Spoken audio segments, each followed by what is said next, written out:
Garis internal atau internal line dan garis base. Sebelum kita melanjutkan mempelajari tool-tool lain, saya ingin memberikan beberapa informasi teoritis tentang garis yang kita gunakan di Glow. Seringkali ketika bekerja dengan pola, kita tidak hanya membutuhkan kontur dari detail, tetapi juga garis di dalamnya. Kita dapat menggunakan garis dalam proses membangun gambar detail kita, serta pada detail yang sudah jadi. Kita dapat membuat penandaan, menandakan garis untuk memotong detail menjadi lebih kecil dan seterusnya. Garis tidak dapat berada di ruang kosong, garis hanya dapat dibuat pada suatu detail.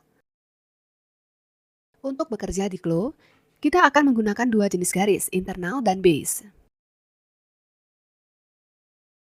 Garis internal adalah garis kerja utama kita. Mereka aktif secara default dan memiliki warna merah tua. Garis base ini adalah garis tambahan dan berwarna ungu. Segera setelah pembuatan, secara default, mereka diblokir dan terlihat garis putus seperti ini. Jika dibuka, mereka akan menjadi garis ungu utuh. Garis utama internal memiliki sejumlah besar fungsi. Mereka digunakan untuk membuat gambar.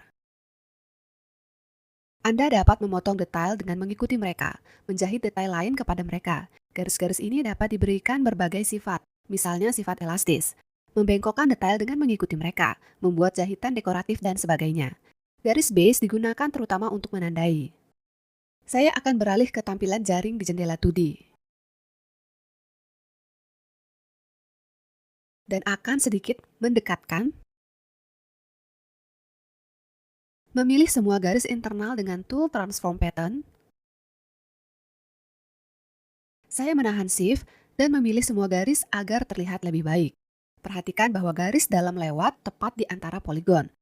Melewati sudutnya dan sisinya, dibangun ke dalam jaring.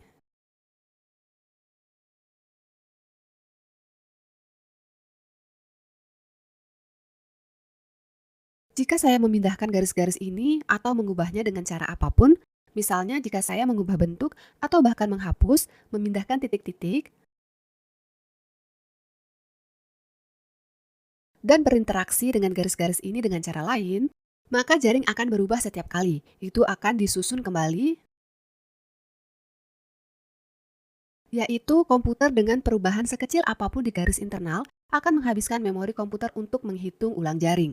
Jika jumlah garis internal banyak dan jaring itu kecil, maka komputer menjadi lambat. Tetapi karena interaksi garis internal jaring seperti itu, mereka dapat diberi berbagai properti. Sekarang lihat garis base-nya. Saya juga akan memilih mereka sehingga Anda dapat melihat lebih baik. Dan saya akan mendekati. Perhatikan bahwa garis-garis ini tidak dibangun ke jaring, mereka seolah-olah digambar di atas. Jika saya memindahkannya, maka itu tidak akan mempengaruhi jaring dengan cara apapun. Saya mengubah titik-titik, memindahkan garis. Dalam hal itu jaring tetap, tidak dihitung ulang. Garis base tidak mempengaruhi jaring dan maka kita tidak dapat menetapkan properti untuk mereka. Saya kembali pada penampilan kain dengan tekstur. Garis internal dan garis base dibuat oleh tool yang berbeda. Untuk membuat garis internal digunakan tool internal polygon atau line. Hotkey G, internal rectangle, internal ellipse, dan tool trace.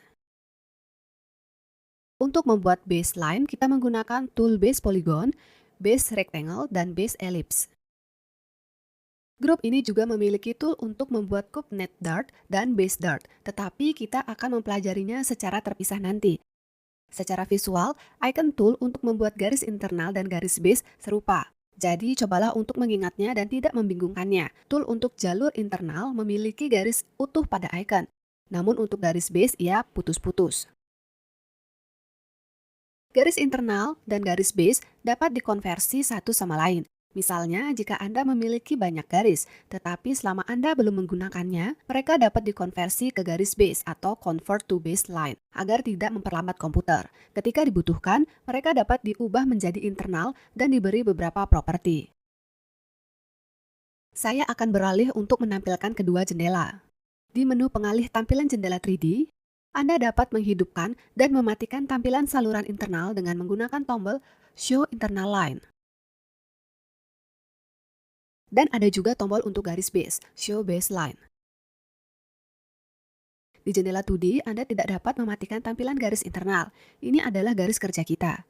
Tampilan garis base Anda dapat aktifkan atau nonaktifkan dengan menggunakan Show Baseline.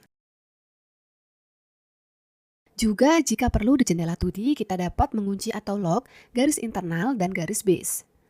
Maka mereka tidak dapat diedit. Dan tentu saja Anda dapat membuka pengunci saat Anda membutuhkannya. Untuk mengunci dan membukanya, kita memiliki cukup banyak opsi.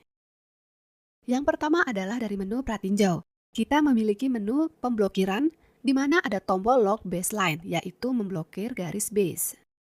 Setelah itu kita tidak akan dapat mengeditnya, dan ada juga saklar, Lock Internal Line, yaitu memblokir garis internal.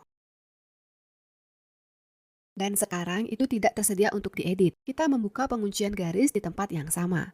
Kemungkinan lain untuk kunci dan membuka kuncian dari menu utama 2D Pattern, Lock, Unlock All Internal Lines. Lock, Unlock All Base Lines. Kita juga dapat melakukan ini dari menu utama. Klik kanan di suatu tempat di ruang kosong dan pilih Lock Internal Lines, Lock All Base Lines. Dan sama untuk membuka penguncian, Unlock dalam kasus ini. Metode yang disebutkan di atas digunakan untuk mengunci atau membuka kunci semua garis sekaligus. Tetapi jika Anda perlu melakukan ini untuk satu garis, maka kita memilihnya. Klik kanan padanya dan pilih fungsi lock. Jika kita perlu membuka pemblokirannya, maka kita menggunakan metode yang tercantum di atas. Misalnya dari menu pengalih tampilan, kita menggunakan buka unlock. Mari beralih untuk mempelajari tool untuk bekerja dengan garis. Kita akan mempelajarinya pada contoh spesifik.